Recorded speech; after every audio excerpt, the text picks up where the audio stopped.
65वां अध्याय भगवत संबंधी तीर्थ और उन तीर्थ से संबंध रखने वाले भगवान के नाम। भरद्वाज जी बोले, सूत जी, अब मैं आपसे भगवान विष्णु के गुप्त तीर्थों का उन तीर्थों से संबंध रखने वाले भगवान के गुप्त नामों का वर्णन सुनना चाहता हूँ। कृपया आप उन पाप नाशक नामों के मेरे समक्ष वर्णन कीजिए। सूत जी बोले, एक समय मंदराचल पर विराजमान शंख चक्र गदाधारी देवदेव भगवान विष्णु से श्री ब्रह्मा जी ने पूछा। ब्रह्मा जी बोले, सुर श्रेष्ठ, हरे, मुझे तथा मुक्ति चाहने वाले अन्य भक्तों को किन किन क्षेत्रों में जाकर आपका विशेष रूप से दर्शन करना चाहिए। जगतपते, कमल लोचन, आपके जो जो गुप्त तीर्थ और नाम हैं उन्हें मैं आपके ही मुख से सुनना चाहता हूँ। सुरेश्वर, मनुष्य आलस्य त्याग कर प्रतिदिन किसका जप करने से सद्गति को प्राप्त हो सकता है? अपने भक्तों का हित साधन करने के लिए ये आप हमें बताइए। श्री भगवान बोले, ब्राह्मण, तुम सावधान होकर सुनो। मेरे जो गुह्य नाम और क्षेत्र हैं उन्हें मैं ठीक ठीक बता रहा हूँ। कोकामुख क्षेत्र में मेरे 12 स्वरूप का, मंदराचल पर मधुसूदन का, कपिल द्वीप में अनंत का, प्रभास क्षेत्र में सूर्य नंदन का, मल्योदपान तीर्थ में भगवान बैकुंठ का, महेंद्र पर्वत पर राजकुमार का, ऋषभ तीर्थ में महाविष्णु का, द्वारका में भूपाल श्री कृष्ण का, पांडु सहया पर्वत पर देवेश का, वसूर तीर्थ में जगतपति का, वलीवट में महायोग का, चित्रकूट में राजा राम का, नैमिषारण्य में पीतांबर का, गौवों के विचरने के स्थान व्रज में हरि का, शालाग्राम तीर्थ में तपोवास का, गंधमादन पर्वत पर अचिंत्य परमेश्वर का, कुब्जागार में ऋषिकेश का, गंधर्व द्वार में पयोधर का, सकल तीर्थ में गरुड़ ध्वज का, सायकर में गोविंद का, वृंदावन में गोपाल का, मथुरा में स्वयंभू भगवान का, केदार तीर्थ में माधव का, वाराणसी में केशव का, पुष्कर तीर्थ में पुष्कराक्षक का, धृष्टद्युम्न क्षेत्र में जयध्वज का, तृणबिंदु वन में वीर का, सिंधु सागर में अशोक का, कसेरट में महाबाहु का, तेजस वन में भगवान अमृत का, विश्वास यूप क्षेत्र में विश्वेश का, महावन में नरसिंह का, हलंगर में रिपुहर का, देवशाला में भगवान त्रिविक्रम का, दशपुर में पुरुषोत्तम का, कुब्ज कर तीर्थ में वामन का, वितस्ता में विद्याधर का, वाराह तीर्थ में धरणीधर का, देवादुरुवन में गुह्य का, कावेरिटी तट पर नागाशाई का, प्रयाग में योग मूर्ति का, पेयोष्टि तट पर सुदर्शन का, कुमार तीर्थ में कौमार का, लोहित में हयग्रीव का, उज्जैनी में त्रिविक्रम का, लिंगकूट पर चतुर्भुज का और भद्रा के तट पर भगवान हरिहर का दर्शन करके मनुष्य सब पापों से मुक्त हो जाता है।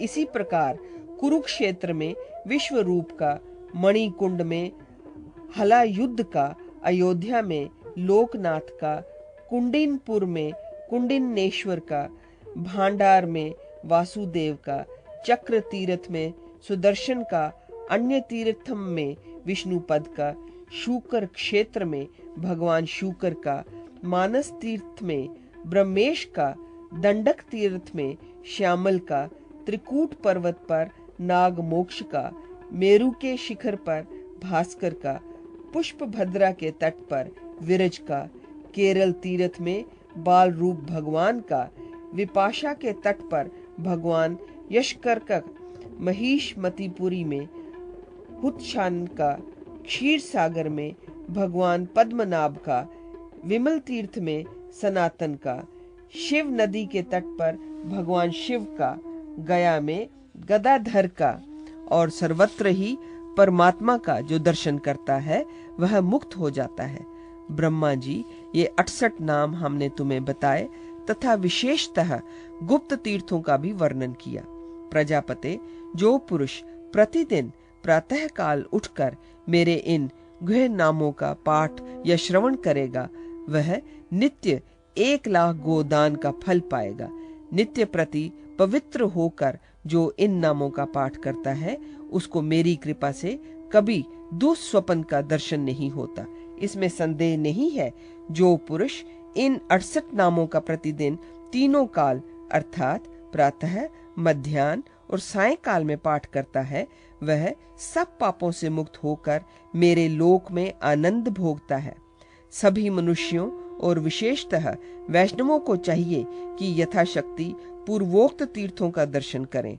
जो लोग ऐसा करते हैं, उन्हें मैं मुक्ति देता हूँ। सूत जी कहते हैं, जो पुरुष सदा और विशेषतः हरिवासर, एकादशी या द्वादशी को भगवान विष्णु की पूजा करके उनके सामने खड़ा हो भगवत स्मरण पूर्वक इस स्तोत्र का पाठ करता है, वह विष्णु के अमृत पद को प्राप्त कर लेता है। अन्य नए तीर्थों तथा सहराद्री और आमलक ग्राम के तीर्थों का महात्म्य। सूत जी कहते हैं, भगवान विष्णु पुनः बोले, ब्राह्मण, उपर्युक्त 68 नामों से भगवान विष्णु की पावन स्तुति का वर्णन किया गया। अब जो दूसरे दूसरे पावन तीर्थ और नाम हैं, उनका वर्णन मुझसे सुनिए। सर्वप्रथम गंगा पवित्र है, फिर यमुना, गोमती, सरयू, सरस्वती, चंद्रभागा और चर्मवती, ये नदियां पावन हैं। इसी प्रकार कुरुक्षेत्र, गया, तीनों पुष्कर और अर्बुद क्षेत्र तथा परम पावन नर्मदा नदी, ये उत्तर में परम पावन तीर्थ हैं। तापी, पयोशनी, ये 2 पावन नदियां हैं। इनके संगम से एक बहुत उत्तम तीर्थ हो गया है तथा ब्रह्मागिरी की मेखलाओं से मिले हुए भी बहुत से उत्तम तीर्थ हैं। विरज तीर्थ भी समस्त पापों को क्षीण करने वाला है तथा चतुरानन गोदावरी नदी सर्वत्र परम पावन है। कमलोद्भव तुंगभद्रा नदी भी अत्यंत पवित्र करने वाली है, जिसके तट पर मैं मुनियों द्वारा पूजित हो भगवान शंकर के साथ स्वयं निवास करता हूँ।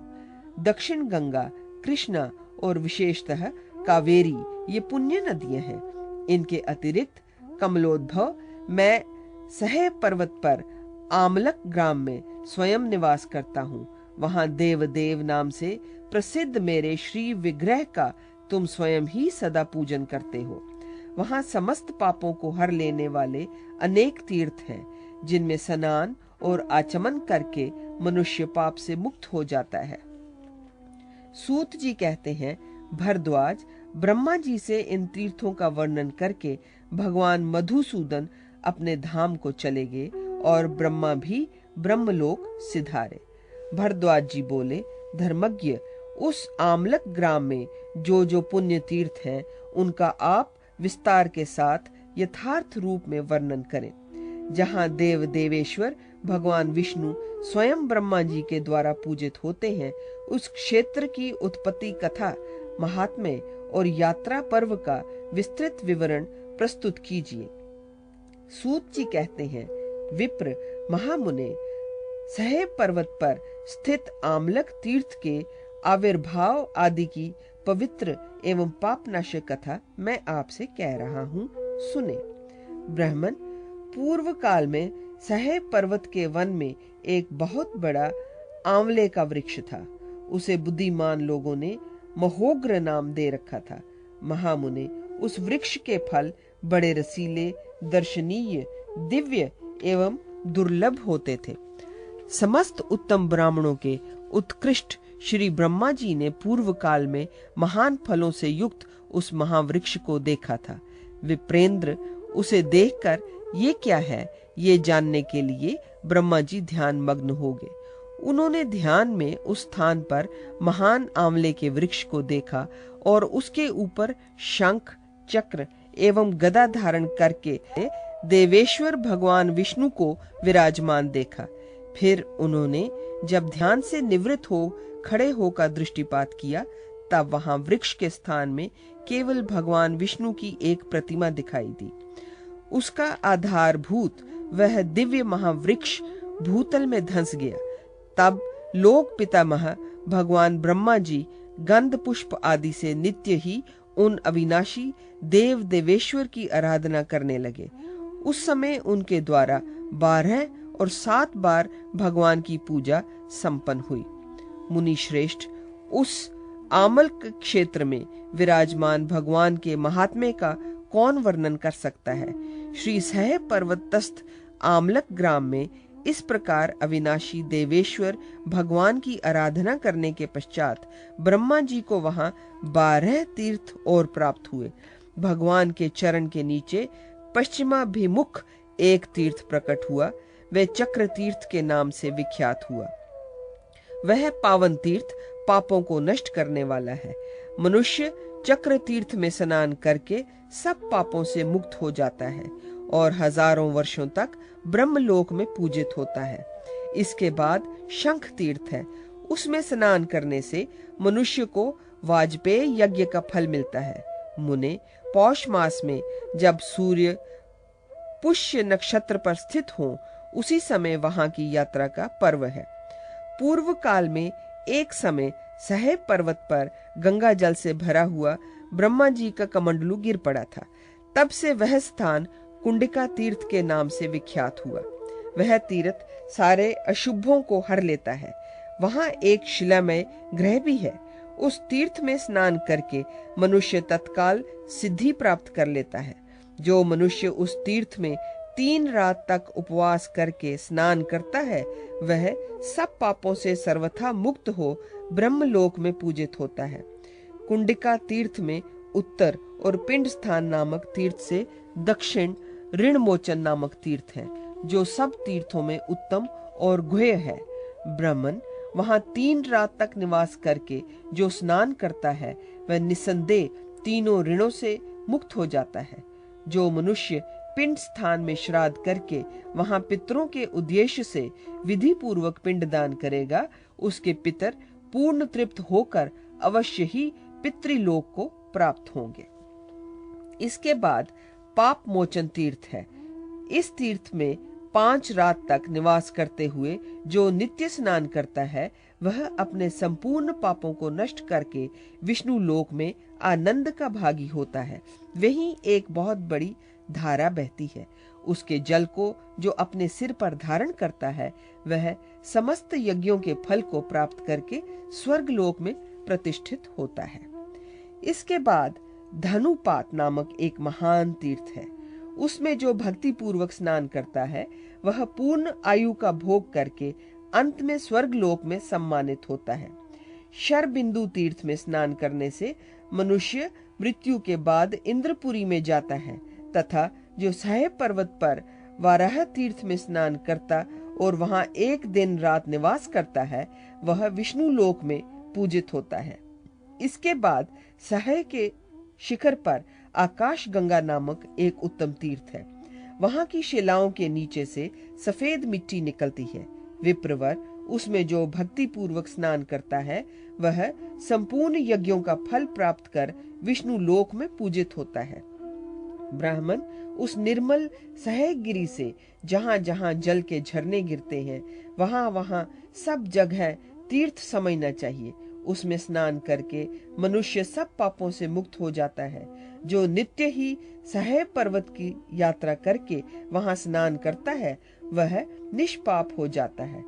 द्विजेंद्र, जो मनुष्य सह पर्वत के इन पावन तीर्थों में स्नान करके भक्ति पूर्वक भगवान विष्णु को पुष्प चढ़ाता है, वह पापों से रहित हो भगवान विष्णु में ही लीन हो जाता है। अन्य सभी तीर्थों के पर्वतों से बहने वाले जल में यथासंभव एक बार स्नान कर लेना चाहिए, परंतु गंगा में बार बार स्नान करें, क्योंकि गंगा में संपूर्ण तीर्थ है। भगवान विष्णु में सभी देवता वर्तमान हैं। गीता सर्वशास्त्रमयी है और सभी धर्मों में जीव दया श्रेष्ठ है। विप्र, इस प्रकार मैंने आपसे इस क्षेत्र के उत्तम महात्म्य का वर्णन किया। साथ ही सह और आमलक ग्राम के तीर्थों में स्नान करने के फल भी बताए। द्विज श्रेष्ठ वही उत्तम तीर्थ है जो तीर्थों का भी तीर्थ हो। ये आमलक ग्राम तीर्थ देव भगवान विष्णु के चरण तल से प्रकट हुआ है, अतः ये सर्वोत्तम तीर्थ है। यहाँ पर जो जल है उसमें स्नान करना 1000 अश्वमेध यज्ञ करने के बराबर है। उसी को वेद वेता पुरुष चक्र तीर्थ कहते हैं। वहां स्नान करके भगवान मधुसूदन के चरणों में मस्तक झुकाने से मनुष्य का इस संसार में पुनर्जन्म नहीं होता।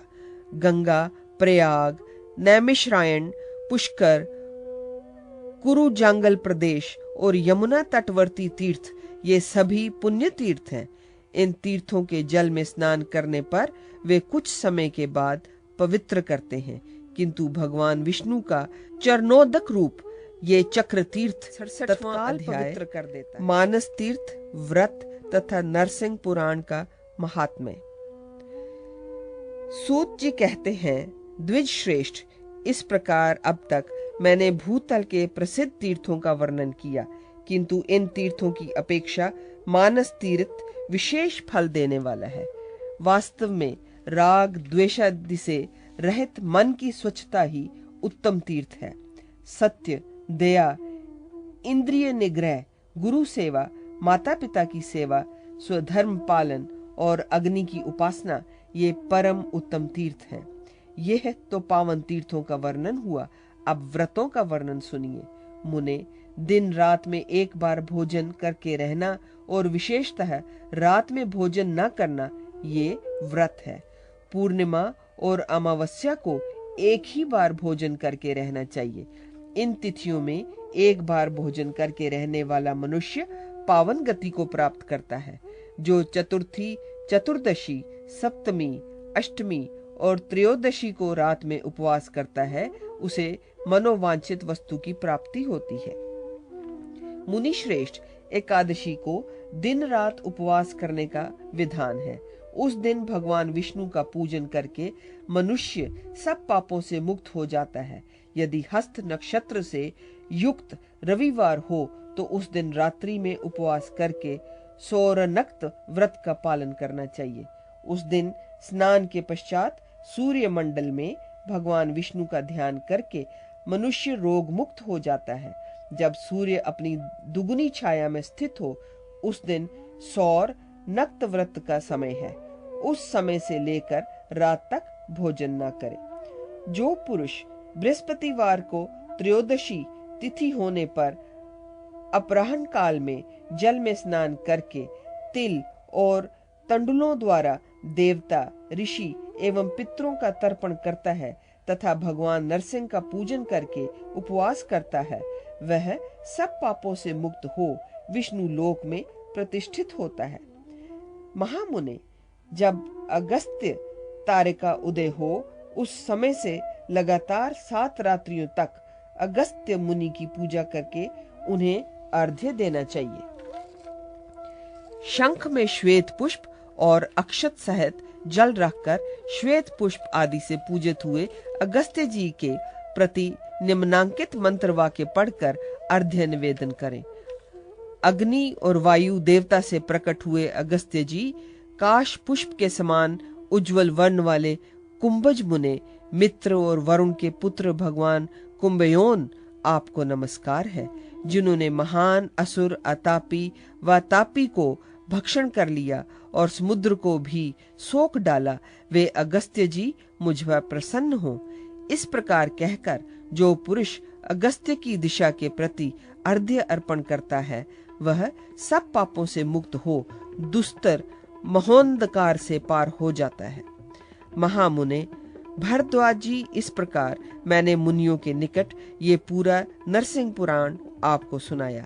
इसमें मैंने सर्ग, प्रतिसर्ग, वंश, मनवंतर और वंशानुचरित सभी का वर्णन किया है। मुने, इस पुराण को सर्वप्रथम ब्रह्मा जी ने मरीचि आदि मुनियों के प्रति कहा था। उन मुनियों में से भृगु जी ने मार्कंडेय जी के प्रति इसे कहा और मार्कंडेय जी ने नागाकुलोत्पन्न राजा ससरनिकी को इसका श्रवण कराया। फिर भगवान नरसिंह की कृपा से इस पुराण को बुद्धिमान श्री व्यास जी ने प्राप्त किया। उनकी अनुकंपा से मैंने इस सर्व पाप नाशक पवित्र पुराण का ज्ञान प्राप्त किया और इस समय मैंने ये नरसिंह पुराण इन मुनियों के निकट आपसे कहा। अब आपका कल्याण हो, मैं जा रहा हूँ। जो मनुष्य पवित्र होकर इस उत्तम पुराण का श्रवण करता है वह माघ मास में प्रयाग तीर्थ में स्नान करने का फल प्राप्त करता है। जो मनुष्य इस नरसिंह पुराण को भगवान के भक्तों के प्रति नित्य सुनाता है वह संपूर्ण तीर्थों के सेवन का फल प्राप्त करके विष्णु लोक में प्रतिष्ठित होता है। इस प्रकार श्राद्धों के साथ इस पुराण को सुन महामती भरद्वाज जी ने सूत जी का पूजन सत्कार किया और स्वयं वहीं रह गए। अन्य सब मुनि अपने अपने स्थानों को चले गए। ये नरसिंह पुराण समस्त पापों को हर लेने वाला और पुण्यमय है। जो इसको पढ़ते और सुनते हैं उन मनुष्यों पर भगवान नरसिंह प्रसन्न होते हैं। देव देवेश्वर नरसिंह के प्रसन्न होने पर संपूर्ण पापों का नाश हो जाता है और जिनके पाप बंधन सर्वथा नष्ट हो गए हैं वे मानव मोक्ष को प्राप्त होते हैं। नरसिंह पुराण के पठन और श्रवण का फल। सूत जी कहते हैं, इस प्रकार मैंने ये संपूर्ण नरसिंह पुराण कह सुनाया। ये सब पापों को हरने वाला और संपूर्ण दुखों को दूर करने वाला है। समस्त पुण्यों तथा सभी यज्ञों का फल देने वाला है। जो लोग इसके एक श्लोक या आधे श्लोक का श्रवण अथवा पाठ करते हैं उन्हें कभी भी पापों से बंधन नहीं प्राप्त होता। भगवान विष्णु को अर्पण किया हुआ यह पावन पुराण समस्त कामनाओं की पूर्ति करने वाला है। भरद्वाज जी, जो लोग भक्ति पूर्वक इस पुराण का पाठ अथवा श्रवण करते हैं उनको प्राप्त होने वाले फल का वर्णन सुनाइए। वे 100 जन्मों के पाप से तत्काल ही मुक्त हो जाते हैं तथा अपनी सहस्त्र पीढ़ियों के साथ ही परम पद को प्राप्त होते हैं। जो प्रतिदिन एकाग्रचित से गोविंद गुणगान सुनते रहते हैं उनको अनेक बार तीर्थ सेवन, गोदान, तपस्या और यज्ञानुष्ठान करने से क्या लेना है। जो प्रतिदिन सवेरे उठकर इस पुराण के 20 श्लोकों का पाठ करते हैं वह ज्योतिषोम यज्ञ का फल प्राप्त कर विष्णु लोक में प्रतिष्ठित होता है। यह पुराण परम पवित्र और आदरणीय है। इसे अजितेंद्रिय पुरुषों को तो कभी नहीं सुनना चाहिए, परंतु विष्णु भक्त द्विजों को निस्संदेह इसका श्रवण कराना चाहिए। इस पुराण का श्रवण इस लोक और परलोक में भी सुख देने वाला है। यह वक्ताओं और श्रोताओं के पाप को तत्काल नष्ट कर देता है। मुनीश्वर गण, इस विषय में बहुत कहने की क्या आवश्यकता है। श्रद्धा से हो या अश्रद्धा से इस उत्तम पुराण का श्रवण करना ही चाहिए। इस पुराण को सुनकर भरद्वाज आदि द्विज श्रेष्ठ गण कृतार्थ हो गए। उन्होंने हर्षपूर्वक सूत जी का समादर किया। फिर सब लोग अपने अपने आश्रम को चले गए। इति श्री नरसिंह पुराणे सूत भरद्वाज जी संवादे सर्व दुखोपहरम श्री नरसिंहम पुराणस्य महात्म्य समाप्तम।